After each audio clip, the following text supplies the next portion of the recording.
All right, all yours, Christine. All right, great. Thank you, Jose. Welcome, everyone. Welcome to our third Bancroft Roundtable of the fall semester, the third and final. Again, my name is Christine Holt-Lewis, and along with Jose Adrian, we are the coordinators of the Bancroft Roundtable. Today's speaker will be James Eason. James almost needs no introduction to most of us. He's been on staff here at the Bancroft Library since 1993. He is the principal archivist and cataloger for the Bancroft Library Pictorial collections. And in that role, he manages the accessioning, arrangement, and description of photographs, prints, drawings, and other visual materials. He catalogs in the MARC VM format, oversees the creation of archival finding aids for our pictorial collections, and also manages collection processing and digitization projects. He was the past president of the Society of California Archivists and a past chair of the Visual Materials section and the Visual Materials Cataloging and Access Roundtable at SAA. James received his BA in History from Pomona College in Claremont, California, and his Master's in Library and Information Science from right here at UC Berkeley. When not immersed in Bancroft's pictorial treasures, James likes to be in an antiquarian bookshop in Edinburgh, shopping for tweed, or taking a ferry to the Hebrides. And apparently Paris is also okay by him. So without further ado, we will listen to James's talk on the photographs of the Northwest Boundary Survey. Thank you so much, James. Thank you, Christine, for that introduction. And thanks everyone for being here on this little lunchtime chat, as I like to think of it. While this is a little more of me talking than a chat, it is not a formal scholarly paper I'm going to present, but really an overview of a Bancroft collection and its place in the wider documentation of this particular Northwest Boundary Survey. But it's also sort of an insider's story, kind of how I encountered this imagery and how I learned about it over the years. So kind of a behind the scenes staffer look at that. So, as you know, today I'm going to be speaking on the photographic record of the Northwest Boundary Survey that from 1857 to 1861 marked and mapped the border between the Washington Territory and what is now British Columbia and eastward to a corner of Alberta. The imagery itself dates chiefly from 1860-61, the latter part of the survey period. And on this map, you can see that I'll just point out where a lot of the photographs originated. That was the eastern section of the Cascades and on across Washington to the area north of modern day Spokane, into northern Idaho, and in the final season in Montana and up into the Rocky Mountains, ending at the Continental Divide. There were not many photographs made, or they didn't get into the record for the earlier part of the survey on the east slope of the Cascades, sorry, the west side of the Cascades and into the Cascades. Just to orient you, here is the Google Maps version of the same area. Now, before I get on to that next intimidating picture, the photographs are interesting because they're not just for their often fascinating, sometimes beautiful imagery that you find in individual prints, but also because they're some of the earliest surviving examples of survey photography. That's a genre that's hugely important in American photographic history and the history of 19th century Western American expansion. So as is true of much 19th century survey imagery, the photos are often the earliest images taken in the region, and because of that, they have special significance. Before going into more detail on this survey, I'd like to tell you about Bancroft's collection of photos in particular, and my first encounter with them some 25 years ago, and to take you down the path I followed in learning about this set in depth. So in 1993, I was just finishing up my master's degree, and I came on staff part-time as part of a manuscript survey team, finishing up a cataloging survey of Bancroft manuscripts and archival holdings. Then by 94, 95, I was helping to plan and then lead a cataloging survey of the library's pictorial holdings. As part of a survey of unaccessioned backlog material down in the old Tier 3 stacks of pre-renovation Bancroft. Some of you here will remember the library before our 2005 renovation. There were cramped shelving ranges, not much head height, and on these back ranges, there was often, there were sections where there was unaccessioned material, often in unnumbered boxes. So I was surveying these ranges when I encountered a document box of photographs and miscellaneous material that had been received with the Robert B. Honeyman Jr. collection. Now, the Honeyman collection is one of the best known and richest sources of 19th century Western American and California art found in Bancroft's holdings.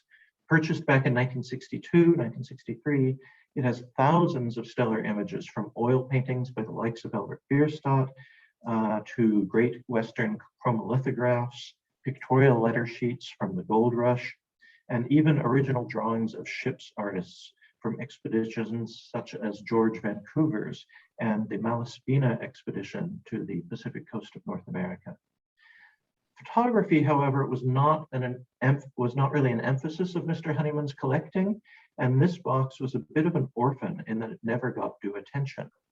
Among other miscellaneous contents was a set of 45 mounted albumen prints that to me felt quite early, by which I mean prior to, say, 1875. They were all on the same style and same size of mounts, measuring about 11 by 14 inches. There were numerous landscapes. Many were quite faded and uninspiring, as you can see in these examples, not great condition. But there was also some fascinating images of log cabins, some of them obviously some sort of a post or maybe military encampment. There were some cairns or piles of stones and wide cuts through the forest, as you see there. And perhaps most arresting were a number of stellar portraits of Native Americans. There were portraits of some Anglo frontiersman types, but as I was saying, the real standouts were some of the Native American portraits. So there were no identifying markings on these mounts or on these images at all, other than that they'd come out of the Honeyman collection. There was an independent scholar, author, and expert in Western photographic history at that time named Peter Palmquist, who was a mentor to me, and he was a frequent visitor in Bancroft's reading room. When he next visited, I ran these past him, and he was pretty sure they were from the boundary survey of the early 1860s. For verification, he referred me to Mark Haworth Booth's book, The Golden Age of British Photography. Yes, British photography. Which reproduces a few of these images, enough to confirm the subject matter of the set. So the views had all been taken by photographers from the British Army Corps of Royal Engineers, who were part of an international commission to find the boundary along the 49th parallel. From here, I went back to the original typescript inventory of the Honeyman collection. This is hundreds of typescript pages made as a checklist by a dealer that was involved in the sale. Here I found an entry for a diary and some papers of George Clinton Gardner, who had been one of the survey party members, and this material related to the American side of the survey effort. So Bancroft has in its manuscript collection some of Gardner's papers relating to that survey. But on that typescript inventory, sure enough, I found confirmation that the photographs were related to this material and had been removed and set aside. So we now know that these were acquired by Gardner himself. Let me back up off of that. Acquired by Gardner, probably from the British Survey, who produced them, or a survey member on the British team. And then somehow later in the 20th century, Mr. Honeyman acquired them. So I want to talk now a little bit about the history of survey photography as a whole. Actually, before I do that, I just want to mention that as well as being unidentified, these survey photographers from Gardner that I found, as I said, they were unidentified, but that gave me the challenge of identifying the prints themselves and indeed establishing an order for them in order to organize them, some geographical order or a chronology. grouping them by subject. That was my next challenge. I didn't really know enough to proceed. So the images were all unpublished at that time, with a few individual exceptions. So this lists, was, of course, long before the days of robust online content. I was in touch with an archivist, David Madison, at the Archives of British Columbia, and he was a willing and helpful source. But first I needed to get copy photographs made of the Bancroft images in order to mail them northwards and take advantage of his offer to help. The library still had an actual photographic lab at that point, you'll realize, so copy negatives and 8x10 copy prints were our options for reproduction. Digital imaging or snapping reference photos on my iPhone were not the time-saving option that they are now. So copy photographs did eventually get made, but that took some time. And as often happens with fascinating but unfunded side projects, this little effort was pushed aside for many years, as it turns out. I'd created a brief collection level record in the library's online catalog, and interested researchers could discover that and request the now identified set, but further work to identify individual images was on hold. As it happens, it was many years before I could return to the project. Now I want to move on, and sorry, my back will false start there, and talk about their place in Western survey photography more broadly, and the place of survey photography in American photographic history. The most studied and exhibited photographic work of the late 1860s and through the 1880s is almost certainly the work of photographers of the great government surveys and railroad surveys of the American West. Timothy O'Sullivan is a prime example. His work for the King surveys starting in the late 1860s and the Wheeler surveys in the 1870s are prime examples.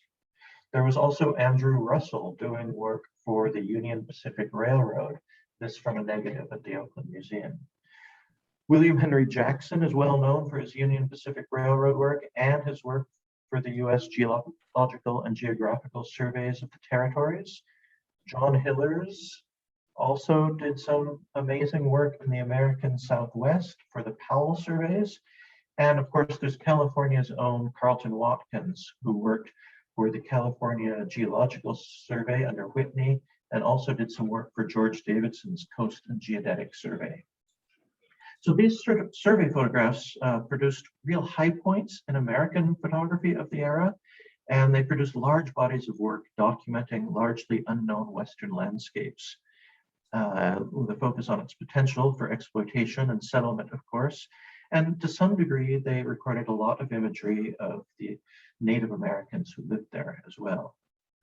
Now, the boundary survey photographs predate these by at least 7 years and more in most cases. They have significance as the second earliest extant set of Western survey photographs, even though they weren't products of the earliest attempt to use photography on survey expeditions. A history of photography as a tool in surveys is provided by Martha Sandweiss in her 2004 book, Print the Legend. She addresses the boundary survey photos to some degree and also enumerates earlier, largely unsuccessful attempts to use landscape photography in wilderness surveys. The earliest surviving set of survey photographs are the approximately 38 prints by Humphrey Lloyd Heim taken on the 1858 Canadian Assiniboine and Saskatchewan exploring expedition. Or perhaps you might count stereographs taken by Albert Bierstadt when he was independently traveling with the Lander survey from Missouri to Wyoming in 1859.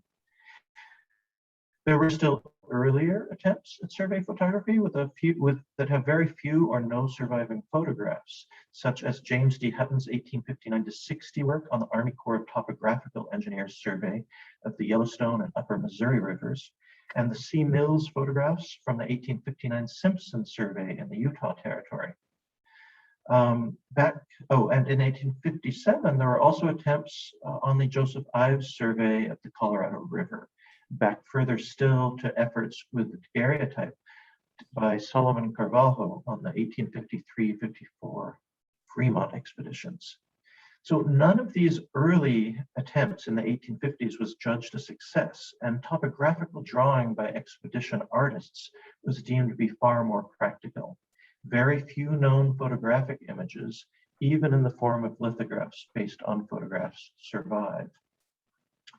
Now, I should point out that photography was very new technology in the 1850s. The daguerreotype, a one-of-a-kind, in-camera original, exposed on a piece of silver-plated copper, was introduced in 1839.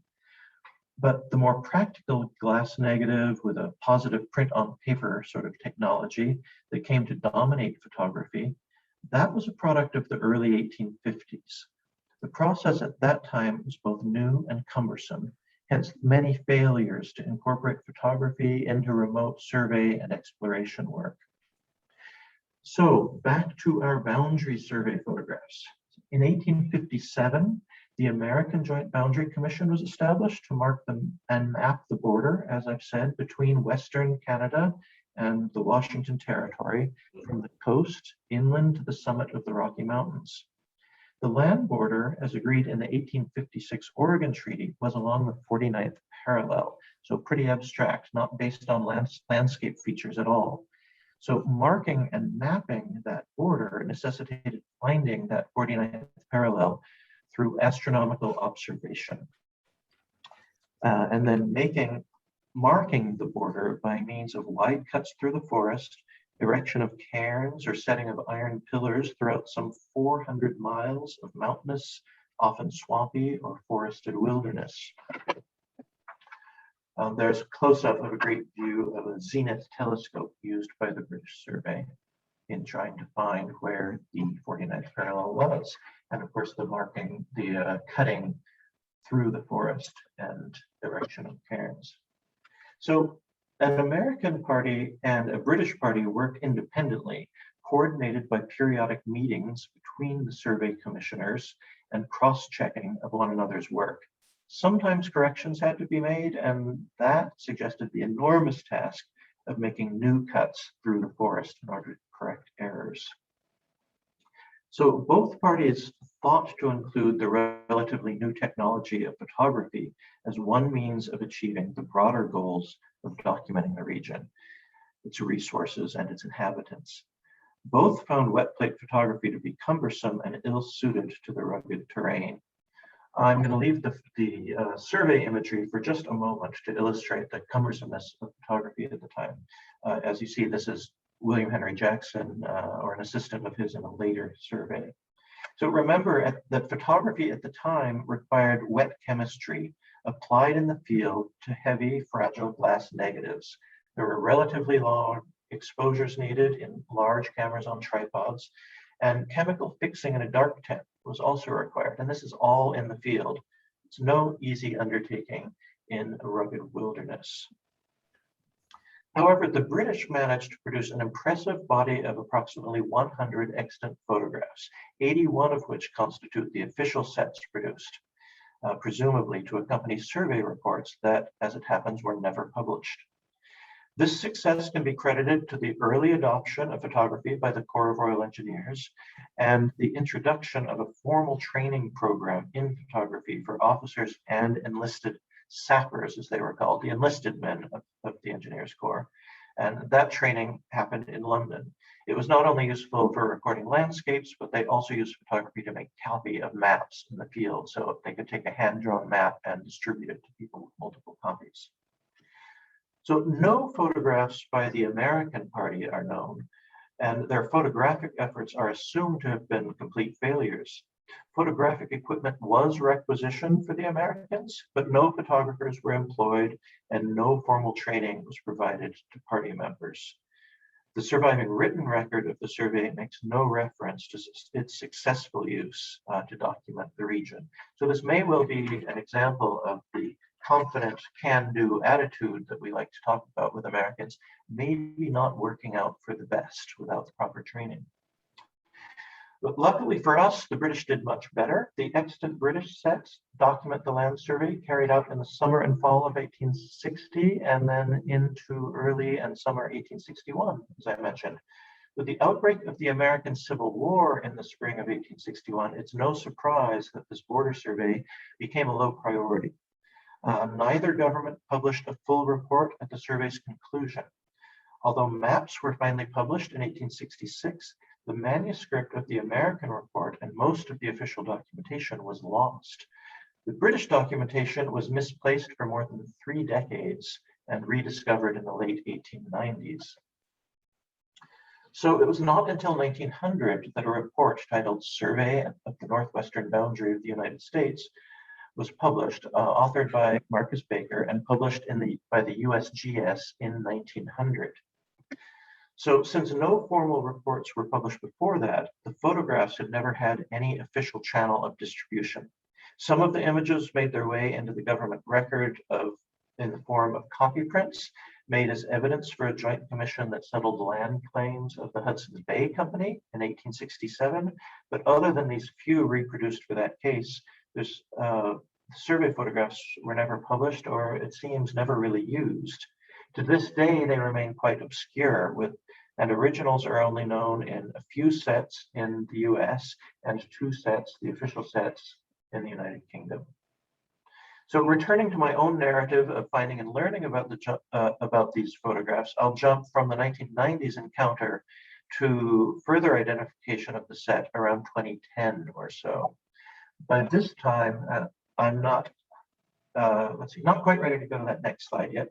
By this time, the internet was providing much more robust search potential, and I found that some images from the boundary survey had now been put online from Yale's Beinecke Library, and most significantly to my research, 36 views from a collection at the Library of Congress were now digitized and available online. As it happens, the Library of Congress set had only been acquired by them in 1999, and I later learned that it came to them through the dealer William Rees and Company in New Haven, Connecticut, who had bought the collection at an auction out of a personal estate in England. So the American collections, it turns out, were all from members of the US Commission or the UK survey parties. And they were, in effect, their private mementos of the series, of the survey, not part of the official record. It's the 2 sets that are known in the UK that are intended to be the official record of the survey. But at this point, back in 2010, there were no images online, or just very few. Many of the Yale and Library of Congress sets were identified with handwritten captions or some sort of identifying annotation on the mount. And there was enough crossover between the collections and Bancroft's holdings that I could make a good start on finally identifying individual images. Now, to get from these scrawled annotations on mounts, I was also helped by some good fortune. That 1900 survey publication that I mentioned was actually online through Google Books and now full text searchable. So that was extremely helpful for me deciphering this writing and coming up with actual place names of places that were pictured. So I was now able to embark on arranging Bancroft's 45 prints, and when they matched identified copies, providing some identifying title information for each. It was a laborious but fascinating task, and I found, while carrying it out, I found that Bancroft had 6 views, at least 6 views not present in the Library of Congress, and 3 of these were present at Yale, so that left with 3 images that seemed to be unique in Bancroft collections, at least unique to North American collections that I could identify. This portrait of 2 Native American men at probably the winter post near Fort Colville, and then a couple of landscapes, again, quite faded, but this very interesting view of cabins. I also was able to observe in comparing the images at the Yale and Library of Congress collection that there were a number of multi-part prints, some of which the companion piece was missing in, say, the Yale copy, but the caption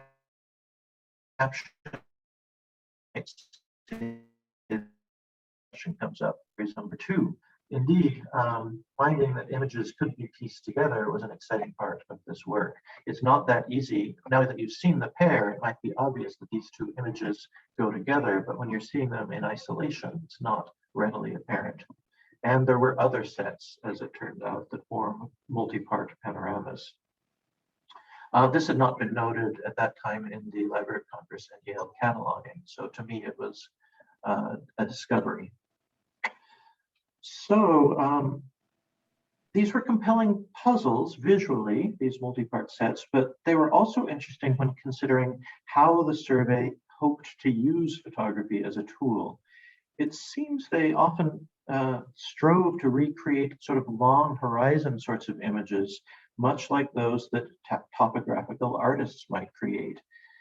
They did find there were some shortcomings in this approach, but that seems to be the inspiration here. Now, with most basic identification made, I settled on organizing Bancroft's photos by separating portraits from landscapes, then arranging landscapes from west to east, the direction that the survey generally took. Then I could assign individual control numbers. To aid in this, I created a large spreadsheet where I logged variant captions that I'd found, institutional call numbers across collections, and image links when they existed.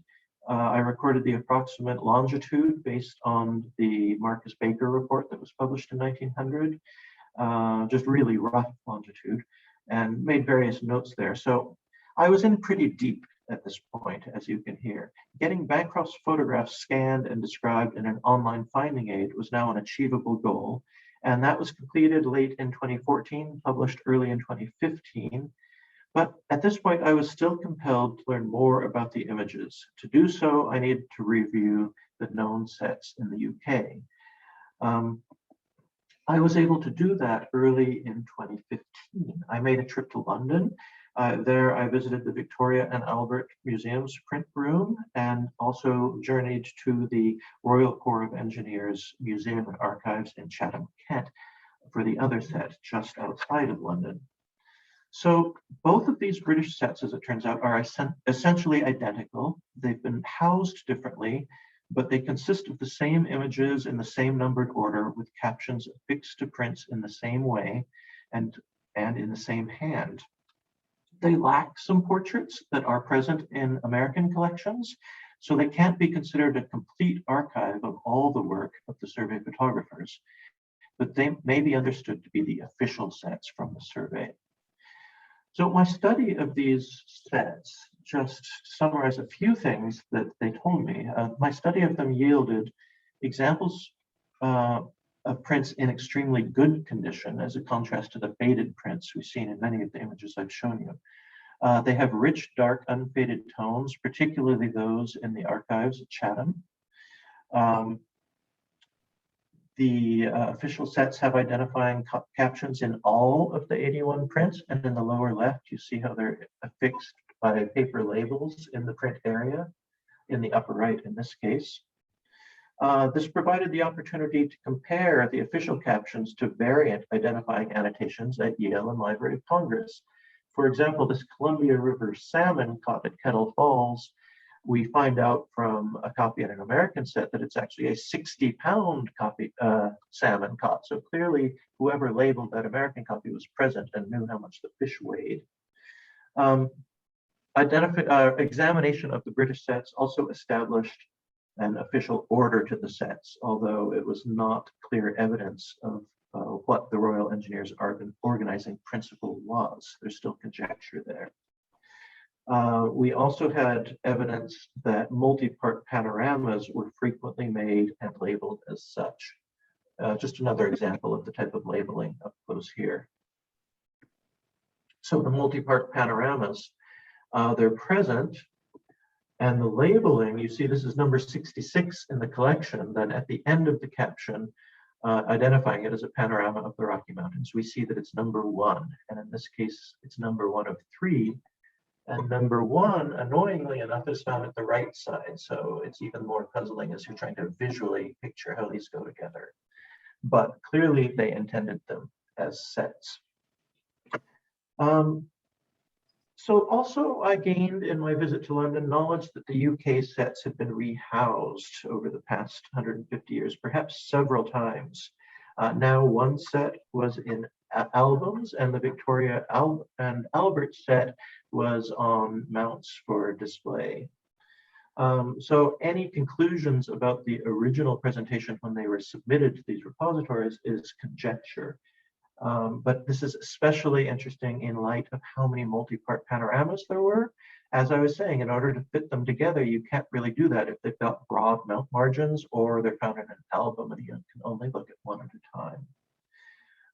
And then finally, this visit to London and examination of those sets afforded me the opportunity to identify and consider what is lacking from the official sets, what is therefore found in only the American sets.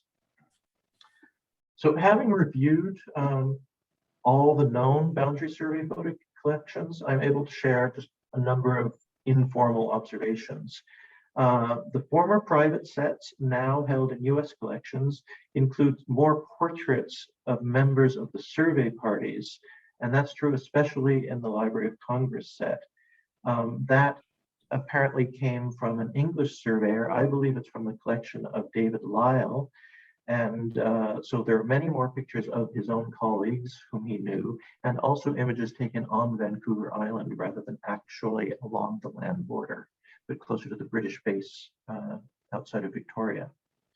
So of the approximately 103 prints I've identified across the sets, about 19 are portraits, are group portraits, 14 of which are Native Americans, leaving only about 5 that are survey members or Hudson Bay Company affiliates. That leaves about 80, therefore, that are landscapes or structures, and only about a dozen of those 80 depict the actual boundary area, its markers, or the activities and encampments of the crews right near the border itself. Some of these, I'm going to get into a geography. I'll wait on these images till I get into a little about the geographic distribution. So the pairs and trios I've already talked about a lot. There are 9, maybe even 10 multi-part panoramic views. They don't always fit exactly together precisely.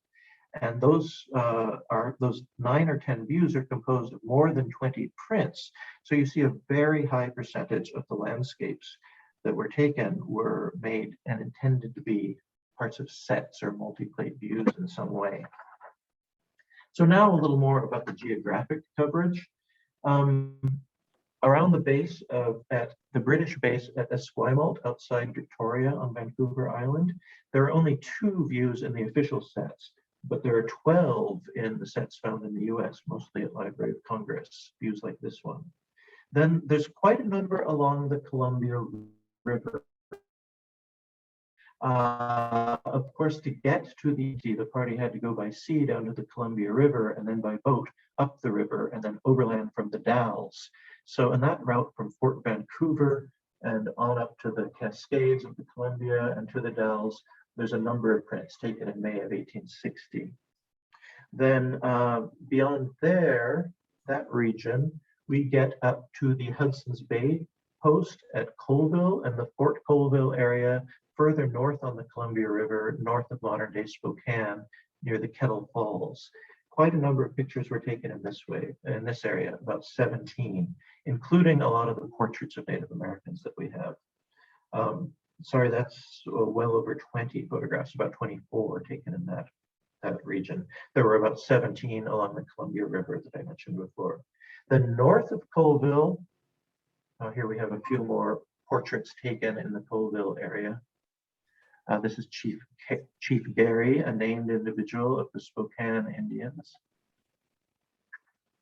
And this is a son, a mixed race son of the Hudson's Bay Company head at Fort Colville,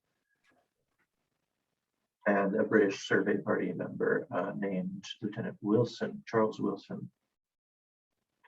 This, by the way, is the only print that we have a specific written record of where someone actually, he discusses in his letters that have survived, taking this picture after several months in the field and returning to Colville. So in the border region itself, north of Colville, from the east side of the Cascades and on through the Kettle River, the Osoyoos Lake and Kettle River area to the Kootenai River and modern northern Idaho, we've got about 25 photographs in that region. And then further east, there's another 14 or more images in the Mui and the Yaak River area, the Tobacco Plains area, Montana, and up into the Rockies to the Continental Divide. So this is a mining town in British Columbia, Rock Creek. There was a gold discovery in the 1850s, so that made the survey work all the more important to the governments. I'm going to go through these fairly quickly in the interest of time and not tell you about everyone. There is a survey encampment across the river in the background, which is a supply depot quite a bit south of the border. And but of course of interest is the Indian dwelling and the canoe in the foreground. And this is in a season of flood in early 1861. A very famous image of the survey work through a cut through the forest. This is the Tobacco Plains area. So further east in the survey, you've got the Indian dwellings and the camp in the background, but a fish trap well in the foreground. Very interesting. And this is, as they were called then, Flathead Indians. And this again is from further east, so probably not taken the Colville area like most of the portraits were. And finally, we get up into the Rocky Mountains, and this is the easternmost extreme of this survey from the Continental Divide. These two don't fit precisely together, but they review west down the 49th parallel. Forum Peak is at the right, and Upper Kintla Lake is straight ahead. So you've got the US on the left and Canada on the right. And this last picture is taken from nearly the same spot, probably not many yards away. And it's looking north to one of the peaks on the Canadian side at the boundary marker, the cairn there, with the flag blowing in it. And this was in July of 1861, where the survey concluded. Then with our imagery, we're going to jump back to the very western extreme of the survey, where this boundary monument, this obelisk, was erected. There are 4 prints taken in the sets of that Point Roberts monument. And Point Roberts is a little spit of land that descends and has a bit that's below the 49th parallel, so it's US, but most of that little peninsula is Canadian, of course. These, I believe, were taken in 1862. You can see at the bottom, it's a copy print. It's actually pinned to a piece of board. A print was pinned to a piece of board, then reproduced. I think they took these after the survey and sent prints back to the UK to be included in sets. So I'm going to wrap up my commentary there. No brilliant conclusion, but a big overview and a lot of imagery. If you want to see still more, you can go to Calisphere, where the Northwest Boundary Survey collection from Bancroft Library is fully available online. If you want to read more about my conclusions and my personal study of the evidence for these sets, there is an online article that I wrote about 5 years ago available.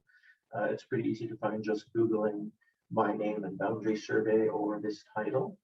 And I also want to refer to the great work of a predecessor who studied this. Andrew Burrell did in-depth study and put on a major exhibition that traveled back in the late 70s and was also working on this in the early 80s. And his study is available online as well for those that want more information. And he was very generous as well, helping me as I did my investigations. So thank you to Andrew Burrell. With that, I can turn things over to questions. Maybe Jose can help, and if you put them in the chat, he can read them, or you can get his attention and ask him. Yeah, there is one in the chat. So apparently it's also Louis Daguerre's birthday today, so that's nice. But I knew that and failed to honor it. I'm ashamed. So there is a question more on sort of the history of photography, and if you can tell us a little bit more about the mechanics involved in getting them captured and developed, and whether there was a mobile darkroom that was brought around. Yes, there are going to be people assembled on this Zoom call today that are even more expert than I am in this, so I hope I don't misspeak. I'm zipping back to show you Jackson's dark tent. I have a lot of slides, so it's taking a moment.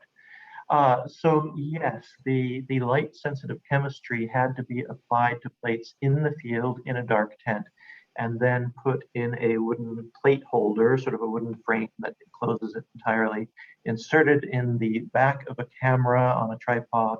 There would be a dark cloth over the back of the camera, and of course the lens is covered, not open, and You would then remove the plate by sliding it, mounting it on the back of the camera itself, and then remove a panel that exposes the plate inside the camera, which is still dark, until you're ready to open the lens to actually expose image there within the camera. From then you had to, in the dark, remove the plate in its carrier and get it into a dark tent for fixing. And that's about the degree that I understand. Then of course they'd have to be crated for travel, probably on your mule back to wherever you were doing any printing.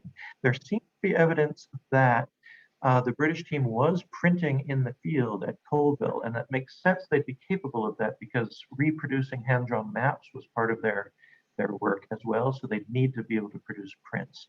So that sort of printing work, which was done under sunlight at that point, from the glass negative to a paper print, was done at Colville.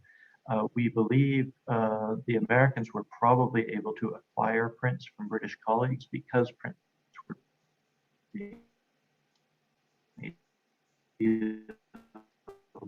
Martha Sandwell, the Joseph Harris correspondence at Yale, at Beinecke, some reference to prints in the field. Unfortunately, in the published version of that correspondence, a really great and interesting book that I have right next to me, Letters from the 49th Parallel, it's the Harris and Anderson correspondence. Unfortunately, the reproduced version of text of that cited letter that Sandwell found is not in the published version. That means going back to the manuscript, trying to find that. That was a long answer. I hope that helps. Thank you. Yeah, I knew you'd mentioned it briefly, and we'd seen some of the images, showing some of these tents, but it's nice to hear the larger background of these. There's another question from Lark. Lark, I don't know if you want to ask it or if you want me to ask, but if there's any treachery or any issues between the American and the English groups attempting to get these photographs. Right. Was it competitive? Were they being paid separately? Did it create a treacherous situation ever? The Americans came quite early. The only records of the Americans attempting to use photography are some casual references in letters from, I think it was about 1858. And again, that's in these Harris and Jackson letters based on manuscripts at Yale. There were attempts made at a winter camp, like where they were fairly stationary, but it doesn't sound like there was much success. There may have been, this has been 5 years since I went deep on this, so there may have been reference to attempts in the Cascades as well, again in that 1858-59 survey season, but we don't know of any imagery taken there. So how competitive the photographers felt, or whether the Americans just shrugged and gave it off as ridiculous because they couldn't do it, is unknown. As far as the cutting the survey, I think they felt time pressure from each other and making good progress. And certainly they resurveyed, they did their own transit of stars kind of economy to figure out where they were. They corrected each other, but that was all profit. I can't say much more about the competitive. I'd have to go deep on the survey as a whole to refresh. Oh, sorry, we lost you a little bit there, but thank you for that. There's one more question. If there were any stories of the surveying crews getting into conflicts with either the native peoples they encountered or with the miners there. You know, this is going, again, really deep on the history of the survey as a whole, and a lot has been written about that, but it wasn't my focus, and I have this 5 years of not doing a lot of reading on the topic. So with a lot of the Native Americans were people that were pictured were people that frequented Fort Colville. Some were relatives of the wife of MacDonald, Angus MacDonald, who was the head of that post. So there were familial relations there. So it didn't seem to be a tense situation. There had been, just a few years before the survey, there was violent conflict in that area. So I conjecture that with the British, that some of the Native American portraits were included might have been the people that were both knowledgeable and seemed likely to be friendly to settlers in some way, again, connected to Donald and Bay, because the war, violence had been so recent in that area. There might have been a strategic interest in that. But as far as the survey members themselves having conflict, countering conflict, I don't recall reading about that, but my reading's not been entirely.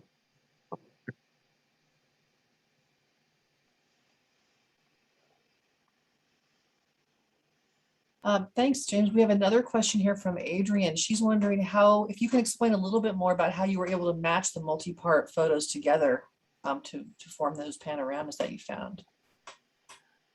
Well, the winter quarters of the British at Colville, those log cabins that went together, that I think I did see that they were likely a pair and start kind of moving them together. Remember, they're on mounts, so they're going to be like 6 inches together as you try to move them together until you have copies or digital copies and can then put and actually line them up. So I was having some suspicions there, but then it was in the descriptions and the annotations of Yale where I would see the number 1 or number 3 at the end, but might say number 3 and there's no number 1. You start looking around at what might go with that. The downside of not having the album is things that shut have not been done before. They can't any whatever. So you don't have that contiguous nature. So the clues were in the captions, the annotations from those East Coast copies. When I got hold of the British set annotations, it made it very clear, but even those lists had not been published to my knowledge. I haven't been able to find them anyway. And it really took a visit to get the full caption lists and see that clearly there were these numbered sets. Anything else coming in at this point?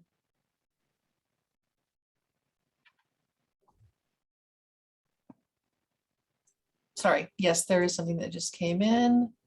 Oh, Jose is having internet issues. Avi Rosenzweig has just a comment, which is that I feel like the border between British Columbia and Washington has been in the news a lot recently. 99% Invisible did a podcast, ditto on the media, and there was a murder trial story in the New Yorker, all of which hinged on the peculiar details of the establishment of the border. So it looks like boundary surveys and border issues continue in different forms to the present day, naturally.